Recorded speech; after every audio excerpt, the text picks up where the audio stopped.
Повеќе од 10.000 посетители имаа можност да уживаат во дегустација и презентација на македонски традиционални производи во рамки на манифестацијата Тера Мадре Македонија. Сладкото од диви смокви, виното од Станушина, буковската пипер, сирењата од Мавровско-реканскиот регион, медот од македонската медоносна пчела беа само дел од производите поставени на 50-тината штандови кои можеше да се видат и вкусат на трпезите на битолскиот плоштад. Организатор на манифестацијата е Slow Food Македонија, од каде истакнуваат дека се задоволни од посетеноста на настанот под мотото мрежа која инспирира промени.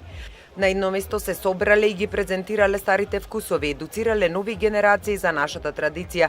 Од таму додаваат дека доколку се комбинираат добрата храна, одговорноста и задоволството, тогаш се гарантира опстанокот на многу сорти, раси, производи и методи на преработка. На настанот беше ставен акцент на вмрежувањето на малите производители во една национална мрежа, која во иднина ќе служи како платформа за воспоставување диалог со представниците на институциите, експертите, граѓанските организации, производителите и останатите чинители, со цел да се обезбеди поддршка на малите фармери и на одржливиот развој на руралните средини. На дел од штандовите се презентираше и македонското органско производство, како и производи од традиционални и занаечиски производства. На првиот настан Тера Мадре Македонија се одржаа многу конференции, каде се дебатираше за храната и традиционалните производи, се организираше младиски камп и се презентираа 5 президиуми на Slow Food Македонија. Учествуваа гости од Италија, Шпанија, Турција, Бугарија и Албанија.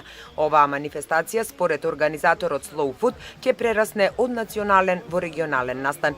Slow Food Македонија ја организираше оваа манифестација со финансиска поддршка на Европската комисија преку проектите Еколошко одржлив социоекономски развој на руралните средини и зачувување и маркетинг на традиционални сирења од фарма, како и партнерите Постојаната работна група за регионален рурален развој во Југоисточна Европа, програмата за зголемување на пазарната вработливост на Швајцарската агенција за развој и соработка и Центарот за развој на Пелагонискиот плански регион.